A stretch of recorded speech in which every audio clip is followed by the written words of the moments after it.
আজকের এই ঘটনার পরিপ্রেক্ষিতে রামপদ দাস মহাশয়কে বলবো সরকারের প্রচার কথা বলবার জন্য। ভারত মাতা কি, ভারত মাতা কি। দীর্ঘক্ষণ সময় ধরে এই সনাতনীদের এই মিছিল চলছে। প্রথমে কৃতজ্ঞতা জানাই যারা এই গেরুয়া পতাকা নিয়ে, ভারতবর্ষের পতাকা নিয়ে খুব অল্প সময়ের মধ্যে সমস্ত কাজকর্ম ফেলে নহটা সনাতনী ঐক্য মঞ্চের ডাকে আজ রাস্তায় পা দিয়েছেন। আমি কৃতজ্ঞতা জানাই সেই সমস্ত সনাতনী বন্ধুদের, আমার মায়েদের মধ্যে বিভিন্ন সময়ে যারা বিভিন্ন সময় বিভিন্ন পথ সমালোচিত করেছেন। আমাদের মধ্যে একটু আগে এসেছিলেন রাষ্ট্রীয় কবি তথা হরিণঘাটার বিধায়ক অসীম সরকার মহাশয়, উপস্থিত রয়েছেন আমাদেরই বিধায়ক, যিনি এরপরে তার বক্তব্যের মধ্য দিয়ে সবাইকে সম্বর্ধনা করবেন এবং আজকের দিনে তার মতো বুঝিয়ে বলবেন। আমি ধন্যবাদ জ্ঞাপন করি পথচলতি যাত্রী বন্ধুদের যারা আমাদের সাথে সহযোগিতা করেছেন, নহটা বাজারের সুদী ব্যবসায়ীদের এবং যারা ব্যস্ততার মধ্যে দিয়েও আমাদেরকে চিরদিন সমর্থন করেছেন, আজকেও সমর্থন জানিয়েছেন। 9ই আগস্টের দিন গোটা 9 মেধা চাই নিয়ে যে বাংলাদেশে আন্দোলন হয়েছিল, একটা ভুয়ো আন্দোলনকে কেন্দ্র করে শুধুমাত্র সনাতনীদের উপর অত্যাচার, আর এই অত্যাচারের সিলসিলা শুধু আজকে নয়, এই অত্যাচারের সিলসিলা শুরু হয়েছে 19 হজরত বাবুল্লাহ। সেই হজরত বাবুল্লাহ যে হজরত মোহাম্মদের চুল সেটা পাওয়া যাচ্ছে না, এই অজুহাত জানিয়ে সারা ভারতবর্ষের সাথে বাংলাদেশ অর্থাৎ পূর্ব পাকিস্তানে সেই ভয়াবহ দাঙ্গা, যে দাঙ্গার শিকার আমারও পরিবার ছিল, আমরাও সেই 64 সালের দাঙ্গার পরে এই দেশে চলেছি। এরপর 71 সালে পশ্চিম পাকিস্তানের জঙ্গিদের হাত থেকে রক্ষা করার জন্য ভারতীয় সেনারা, ভারতবর্ষের সেনারা তারা তাদের জীবন বলিদান দিয়ে বাংলাদেশ স্বাধীন করেছিল। পূর্ব পাকিস্তানের নাম হয়েছিল বাংলাদেশ, কিন্তু নাম পরিবর্তনের সাথে সাথে অবস্থার পরিবর্তন হয়নি। যেখানে স্বাধীনতার পরে পালিয়ে আসার পরে 28% হিন্দু ছিল, আজ মাত্র 7% হয়েছে। বাংলাদেশি মুসলমানরা তারা কোনো রকম কোনো কাজ করবে না, কর্ম করবে না, শুধুমাত্র হিন্দুদের সম্পত্তি লুট করে তাদের দিন রাত গুজারা করতে চায়। তাই তো একের পর এক 71 সালে 90% হিন্দু মহিলা ধর্ষিত হয়েছে, 90% হিন্দু সম্পত্তি লুট হয়েছে। অতঃপরে কিছুদিন ভালো ছিল, কিন্তু চলতেই ছিল এই ক্রমাগত সিলসিলা। গত বছর একজন দেখলাম তাকে কার হয়তো ভালো লেগেছে, সে হনুমানের পায়ের নিচে কি যেন একটা বই রেখেছে, তাই নিয়ে আমাদের সমস্ত হিন্দু মন্দির, ইস্কন মন্দির সমস্তগুলো ধ্বংস করা হয়েছিল। ষষ্ঠীর দিনে বিসর্জন হয়েছে। কিছু হলে কোনো না কোনো অজুহাতে, যে কোনো অজুহাতে শুধুমাত্র হিন্দুর সম্পত্তি লুট করা, তাদের সম্পত্তি নিয়ে নিজের পেটে হলো।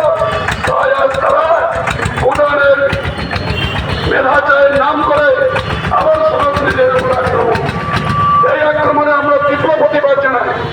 তারই সাথে সাথে তারা বর্ডার পার করে 913 কিলোমিটার যে খোলা বর্ডার রয়েছে, যার তার কাটা নেই। আমাদের এই বিধানসভা ক্ষেত্রের মধ্যে এরকম অবস্থা আছে। সেই তারকাটার পাশ করে ওপরে যখন হিন্দুদের সংখ্যা কমে যাচ্ছে, ওই জিহাদিরা আবার এবারে এসে আমাদের লুট করার জন্য আবার ঘাঁটি করছে। এখানকার সংখ্যার মদতে Aadhaar card, PAN card, voter card করে নিয়ে আবার আমাদের সম্পত্তি এখানে যারা রয়েছে আবার লুট করা। অর্থাৎ পাক যেমন খাবার কম পড়লে লোকালয়ে চলে আসে এবং এখানে শিকার করে মানুষকে, হাতি যেমন জঙ্গল থেকে এসে মানুষের ফসল নষ্ট করে, তেমনি ওখানকার সনাতনীরা ওখানকার মুসলমানদের শুধু খাদ্য পরিণত করে রেখেছে। আমরা তীব্র প্রতিবাদ করি। সনাতনীরা কাউকে আক্রমণ করে না, কিন্তু ইতিহাস সাক্ষী আছে, রামায়ণ মহাভারত সাক্ষী আছে। যখনই অন্যায় মাথার উপরে যাবে তখন সনাতনীরা বসে থাকবে না। আর পাকিস্তান যে হুমকি দিচ্ছে, পাকিস্তান দিচ্ছে ওই হুমকির কোনো বিষয় নয়। আমিও একজন প্রাক্তন সৈনিক, আমরা জানি ভারতবর্ষের কি আছে, শক্তি আছে। আমেরিকা পর্যন্ত যার উপরে কথা বলতে ভাত পায়, সেগুলোর এক চুনোপটি বাংলাদেশ, তার কিছু মোল্লা শুধুমাত্র টিআরপি পাওয়ার জন্য বলছে কলকাতা দখল করবো। আসলে শুধু আমার মায়েরা যদি ছাটা ধরে ওই মোল্লাদের পিটানো শুরু করে, ওই মোল্লাদের যে অবস্থা আছে তার থেকে ছাটা দিয়ে পিটিয়ে ওই বাংলাদেশের বাইরেরও বসে থাকবে। আমাদের প্রিয়তম, আমাদের সেনাবাহিনী লাগবে না, আমাদের যে প্যারামিলিটারি ফোর্স আছে তার যদি এইটুকু চিমটি কেটে দেয়, এক একটা চিমটি কেটে ইউনিট আর ইউনিটের যেসব বাহিনী আছে যারা আজকে মস্তানি করছে, লুটপাট করে নিজেদের ঐশ্বর্য বাড়াচ্ছে, তাদেরকে ধ্বংস করতে 1 মিনিটও লাগবে না। ভারতবর্ষের 5,000 কিলোমিটার রেঞ্জের এখানে বিদায় হয়েছে, এখানে একটা বাংলাদেশ দিচ্ছে বুঝতে হবে। এর পিছনে কারণ না কারণ মদত আছে এখানকার। আমরা দেখলাম সেদিন আমাদের যে ভরতপুরের বিধায়ক বিমানজি বলছেন আমি বাবরি মসজিদ করবো, এরই মধ্যে এই আবহাওয়ার মধ্যে কালকে একজন দায়িত্বপূর্ণ মন্ত্রী মেয়র সে কিনা বলছে আমরা সংখ্যাগুরু হব।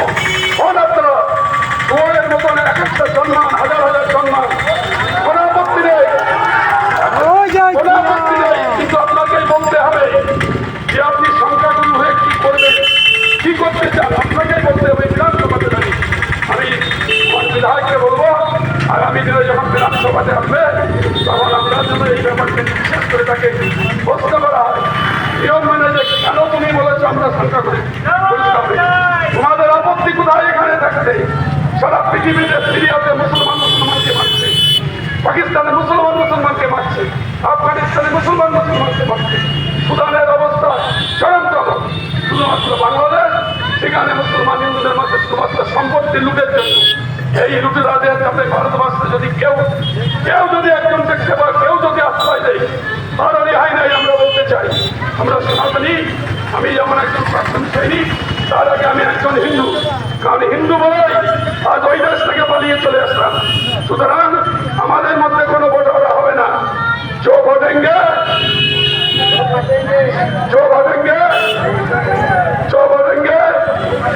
तो আমরা পারবো না কোনো জাতপাতের ভিত্তিতে। आप एक रहेंगे,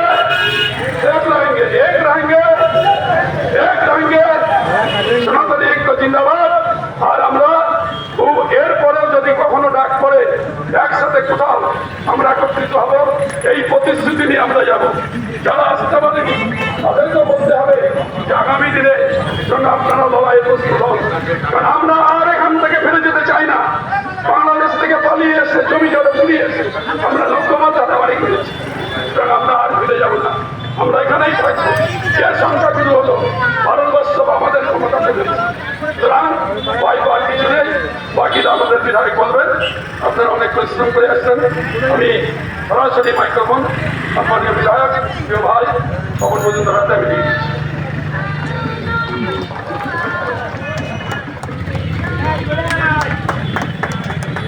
সবাই করে বলবেন ভারত মাতা কি, ভারত মাতা কি, জয় শ্রীরাম, জয় শ্রীরাম।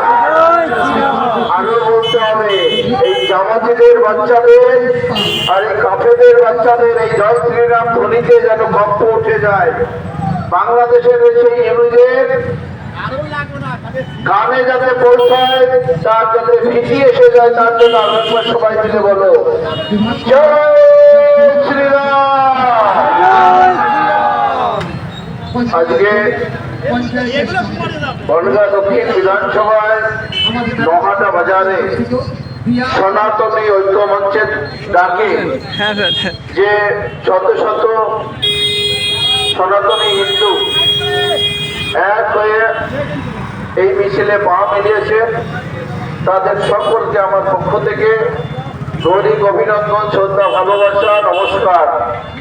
এবং এই বাজারে যারা ব্যবসায়ী বিন্দু পথচলতি মানুষ তাদেরকেও আমরা অভিনন্দন জানাই, তারা আমাদের সঙ্গে সহযোগিতার হাত বাড়িয়ে দেওয়ার জন্য। বিশেষ করে পুলিশ প্রশাসনকেও ধন্যবাদ জানাবো, তারা সুব্যবস্থা রাখার জন্য। আজকে আমাদের সময় এসে গেছে বন্ধুগণ, হিন্দু এবং সনাতনীদের সময় এসে গিয়েছে। আমরা সকলে জানি সনাতন বা হিন্দু সনাতনী ধর্ম সব থেকে পুরনো এবং তার যে রীতি আদর্শ, তার যে গুণাগুণ সারা পৃথিবীতে ছড়িয়ে আছে। আর পরবর্তীতে যে ধর্মগুলো এসেছে, আমি কোনো ধর্মের কোনো বদনাম করে বলছি না, তার মধ্যে ইসলাম ধর্ম যারা পালন করে আমাদের কোনো সমস্যা নেই, তারা তাদের ধর্ম পালন করবে। কিন্তু ইসলাম ধর্মের কিছু মানুষ যারা বাংলাদেশের সংখ্যালঘু হিন্দুদের প্রতি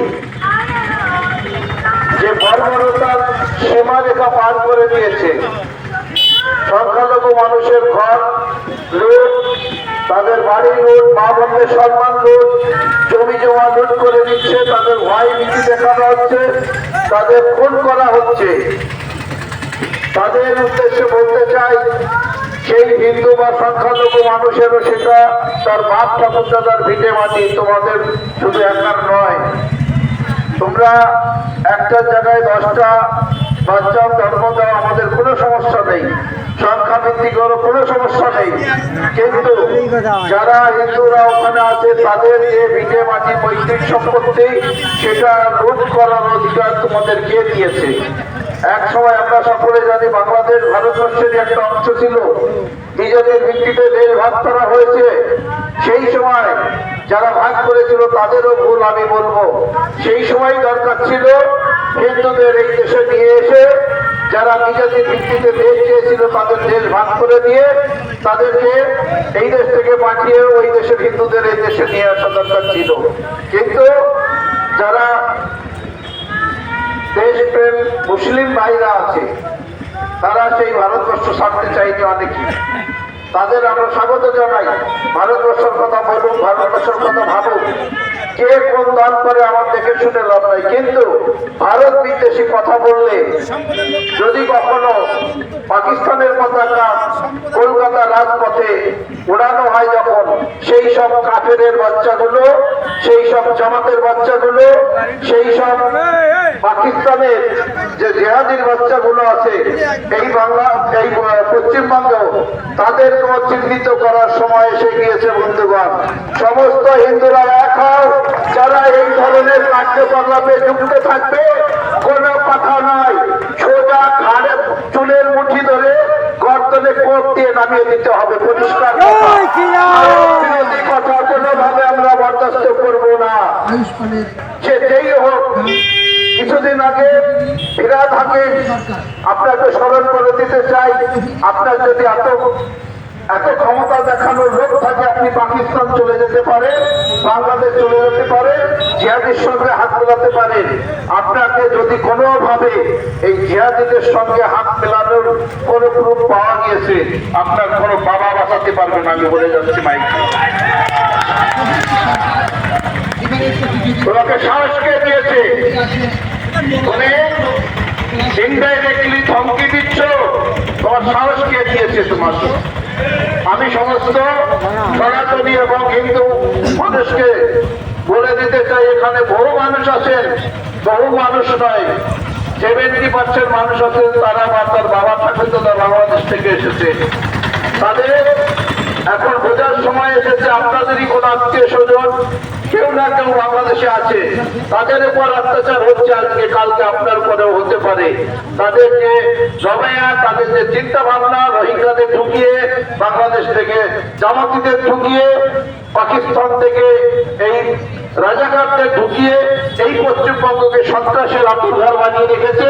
আর তার যোগ সাযোগ সঙ্গী হচ্ছে তৃণমূল সরকার। এদের কোনো ক্ষমা করা নেই। আর যারা এখনো বাংলাদেশ থেকে লাঠি খেয়েছে, এই তৃণমূল দরকার করছে, তাদের উদ্দেশ্যে বলতে চাই, তার মা বাবা ঠাকুর দাদার কাছে প্রশ্ন করবে, রাজাকাররা তাদের সঙ্গে কি করেছিল, তারা কেন রাতের অন্ধকারে পালিয়ে এসেছিল। তারপরেও যারা ছোট ছোট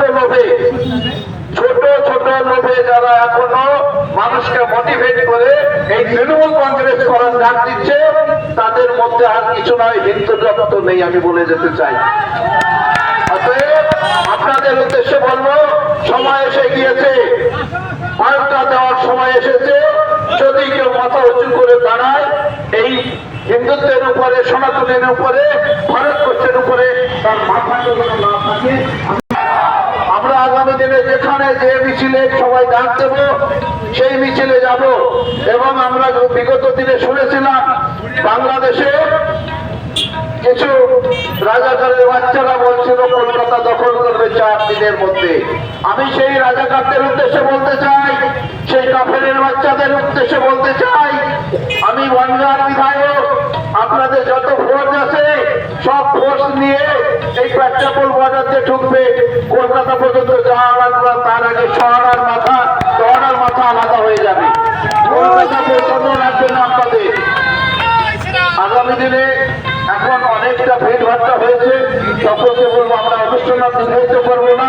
আগামী দিনে যেখানে যেখানে আমাদের যা প্রোগ্রাম হবে, যদি প্রয়োজন হয়, আমাদের যদি বাংলাদেশেও হিন্দুদের রক্ষা করার লক্ষ্য নিয়ে যেতে হয়, যদি কোনোদিন অর্ডার আসে, আমরা সবাই স্বতঃস্ফূর্তভাবে এগিয়ে গিয়ে তাদের রক্ষা করবো। এই সংকল্প নিয়ে এখান থেকে সবাই আমরা যাবো। সকলকে অনেক অনেক ধন্যবাদ জানিয়ে আমার বক্তব্য শেষ করছি। ভারত মাতা কি জয় শ্রীরাম। যারা এই প্রোগ্রামটি আয়োজন করেছে তাদের অসংখ্য অসংখ্য ধন্যবাদ জানাই। আগামী দিনে আবার আমাদের এই ধরনের প্রোগ্রাম আয়োজন করার প্রয়োজন হতে পারে, আপনারা সবাই তৈরি থাকবেন। ধন্যবাদ, অসংখ্য ধন্যবাদ সম্মানীয় বিধায়ক স্বপন মজুমদারকে। আমাদের সনাতনী ঐক্য মঞ্চের আগে যে মহামিছিলের আয়োজন করা হয়েছে, এই মহামিছিলে যে সমস্ত সনাতনী ভাইরা, যে সমস্ত দোকানদার বন্ধু ব্যবসায়ীরা আমাদের সঙ্গে এই মঞ্চে পা মিলিয়েছেন, প্রত্যেককে এই সনাতনী ঐক্য মঞ্চের পক্ষ থেকে আমরা পুনরায় শুভেচ্ছা জানাচ্ছি। আজকের যে প্রোগ্রাম ছিল আমরা এখানে তার সমাপ্তি ঘোষণা করছি।